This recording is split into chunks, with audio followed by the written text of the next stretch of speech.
শুরুতে জানিয়ে দেব ইসরায়েলের বিরুদ্ধে এবার প্রতিশোধের কঠোর হুমকি, মধ্যপ্রাচ্যে আরও যুদ্ধবিমান মোতায়েন করবে যুক্তরাষ্ট্র। জানিয়ে দেব ইসমাইল হানিয়ার মৃত্যু নিয়ে চাঞ্চল্যকর তথ্য মার্কিন গণমাধ্যমের। এছাড়া রয়েছে গাজা যুদ্ধের সুবিধা আদায়ের চেষ্টা করছে কয়েকটি আরব দেশ। সর্বশেষ জানিয়ে দেব হাসান নাসরুল্লাহকে আইআরজিসি প্রধানের বার্তা, শত্রুদের এবার কঠিন মূল্য চোকাতে হবে। এবার ইসরায়েলের বিরুদ্ধে প্রতিশোধের হুমকি, মধ্যপ্রাচ্যে আরও যুদ্ধবিমান মোতায়েন করবে যুক্তরাষ্ট্র। ইরানের রাজধানী তেহরানে হামাসের রাজনৈতিক শাখার প্রধান ইসমাইল হানিয়াকে হত্যার পর মধ্যপ্রাচ্যে উত্তেজনা বিরাজ করছে, কারণ ইরান সহ প্রতিরোধ সংগঠনগুলো ইসরায়েলের বিরুদ্ধে প্রতিশোধের হুমকি দিয়েছে। এমন পরিস্থিতিতে পেন্টাগন জানিয়েছে মধ্যপ্রাচ্যে যুক্তরাষ্ট্র অতিরিক্ত যুদ্ধবিমান এবং যুদ্ধজাহাজ মোতায়েন করবে। এদিকে কাতারে হানিয়াকে দাফন করার পর লেবানন, ইয়েমেন ও জর্দানে শোক মিছিল হয়। হানিয়াকে শ্রদ্ধা জানাতেই এই মিছিলের আয়োজন করা হয়। অন্যদিকে জাতিসংঘ জানিয়েছে গত ৭ই অক্টোবরের পর ইসরায়েলি হামলায় অবরুদ্ধ গাজার ২/৩ ভবন ক্ষতিগ্রস্ত বা ধ্বংস হয়ে গেছে। এছাড়া দখলদার বাহিনী হামলায় নিহত হয়েছেন ৩৯,৪৮০ জন ফিলিস্তিনি, আহত হয়েছেন ৯১,১২৮ জন। হতাহতদের মধ্যে অধিকাংশই নারী ও শিশু। কাতারের সবচেয়ে বড় মসজিদ ইমাম মোহাম্মদ বিন আব্দুল ওয়াহাবে জানাজা নামাজ শেষে লুসাইল রয়্যাল কবরস্থানে তার মরদেহ দাফন করা হয়। এর আগে ইরানে তার প্রথম জানাজা অনুষ্ঠিত হয়েছে। সেখানে নেতৃত্ব দেন ইরানের সর্বোচ্চ ধর্মীয় নেতা আয়াতুল্লাহ খামেনি। এদিকে হানিয়ার মৃত্যু নিয়ে চাঞ্চল্যকর তথ্য দিল মার্কিন গণমাধ্যম। ফিলিস্তিনের স্বাধীনতাকামী সংগঠনের রাজনৈতিক শাখার প্রধান ইসমাইল হানিয়া গত কয়েকদিন আগে বোমা বিস্ফোরণে রাজধানী তেহরানে নিহত হয়েছেন। মার্কিন গণমাধ্যম নিউ ইয়র্ক টাইমস জানিয়েছে, ইরান নবনির্বাচিত প্রেসিডেন্ট মাসুদ পেজেশকিয়ানের শপথ অনুষ্ঠান শেষে হানিয়ার গেস্ট হাউসে নিজের রুমে ঢোকার সঙ্গে সঙ্গে বোমা বিস্ফোরিত হয়। বিস্ফোরণে হানিয়া ও তার একজন দেহরক্ষী নিহত হয়েছেন। উত্তর তেহরানে অবস্থিত বহুতল ভবনটি বর্তমানে ইরানের বিপ্লবী গার্ড বাহিনীর তত্ত্বাবধানে রয়েছেন। হত্যাকাণ্ডের কয়েক ঘন্টার মধ্যে জল্পনা কল্পনা শুরু হয় যে ইসরায়েল ক্ষেপণাস্ত্র হামলা দিয়ে হানিয়াকে হত্যা করেছে, আর ওই ক্ষেপণাস্ত্র সম্ভবত একটি ড্রোন ও বিমান থেকে নিক্ষেপ করা হয়েছিল। কিন্তু তখন এমন অনেক প্রশ্ন উঠেছিল যে ইসরায়েল কিভাবে ইরানের আকাশ প্রতিরক্ষা ব্যবস্থা ফাঁকি দিল। প্রশ্ন উঠেছে, ইসরায়েল ইরানের রাজধানীতেই এমন সাহসী বিমান হামলা চালাতে সক্ষম হলো কিভাবে। তবে মধ্যপ্রাচ্য, ইরান ও মার্কিন কর্মকর্তাদের বরাতে ভিন্ন কথা জানিয়েছে নিউ ইয়র্ক টাইমস। ইরানের কর্মকর্তারা জানান, বিস্ফোরণে ভবনটি কেঁপে ওঠে, কয়েকটি জানালা ভেঙে যায় এবং একটি দেওয়ালের আংশিকভাবে ধসে পড়ে।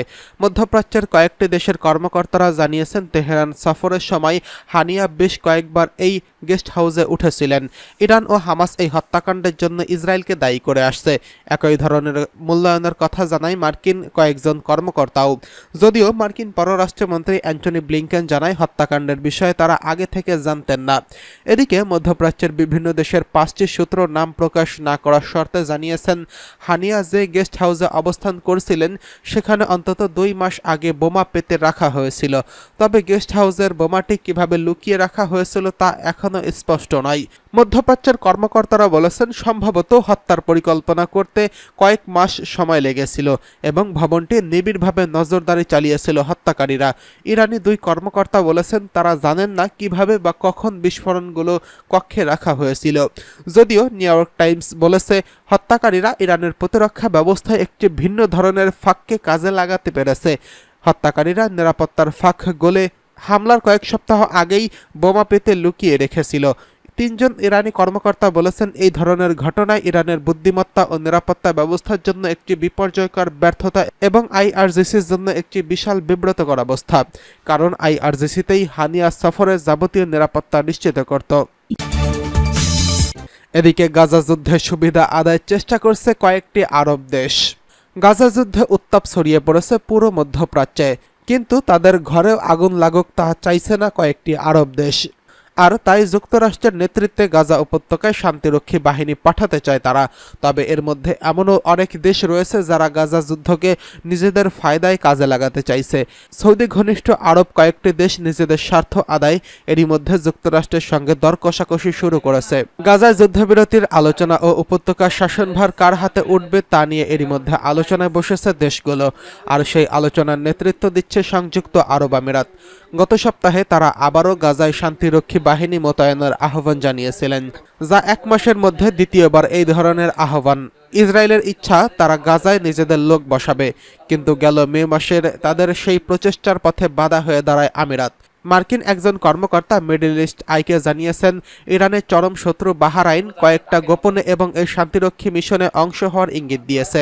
বলা হচ্ছে, গাজায় যদি উপসাগরীয় দেশের সামরিক কর্মকর্তারা পা রাখেন তাহলে এটা এই সুগভীর একটি পরিবর্তন হিসেবে বিবেচিত হবে, কেননা এসব দেশ এতদিন ধরে গাজাকে বাদ দিয়ে লিবিয়া, সিরিয়া ও ইয়েমেনের মতো দেশগুলোকে নিজেদের নজরে সরিয়ে রেখেছিল। কিন্তু গত 7ই অক্টোবর মধ্যপ্রাচ্যের দৃশ্যপট পাল্টে যায়। মধ্যপ্রাচ্যের নজর এখন গাজায়। আন্তর্জাতিক বিশ্লেষকদের মতে, ফিলিস্তিনের রাষ্ট্র কিভাবে পরিচালিত হবে তা নিয়ে শুরুতে মাথাব্যথা ছিল না সৌদি আরবের, তবে এখন সেই অবস্থানের পরিবর্তন হয়েছে তাদের। এখন এই নিয়ে সৌদি আরবের আগ্রহ তৈরি হয়েছে। আবার যুক্তরাষ্ট্র ও ইসরায়েলের সঙ্গে নিজেদের ঘনিষ্ঠতা বোঝাতে দেশ দুটির সঙ্গে গভীরভাবে কাজ করছে সংযুক্ত আরব আমিরাত ও বাহরাইন, যদিও এই মুহূর্তে তাদের ভূমিকা খুবই সামান্য। গাজা যুদ্ধের মধ্যে ফায়দা লুটতে মুখিয়ে রয়েছে কয়েকটি আরব দেশ। এরই মধ্যে আমিরাত চাইছে তাদের দেশ থাকা আল দাফারা বিমান ঘাঁটিতে আরও উন্নয়ন করুক যুক্তরাষ্ট্র। এদিকে হাসান নাসারুল্লাহকে আইআরজিসি প্রধানের বার্তা শত্রুদের মূল্য চোকাতে হবে। ইরানের বিপ্লবী গার্ডস কর্পস আইআরজিসির প্রধান হোসেইন সালামি হিজবুল্লাহর নেতা হাসান নাসারুল্লাহকে একটি বার্তা পাঠিয়েছেন। এই বার্তায় তিনি বলেছেন, জাতির শত্রুরা, বিশেষ করে জায়নিস্ট গ্যাং এবং তাদের সমর্থকরা এখন প্রতিরোধ থেকে প্রতিশোধের মুখোমুখি হবে।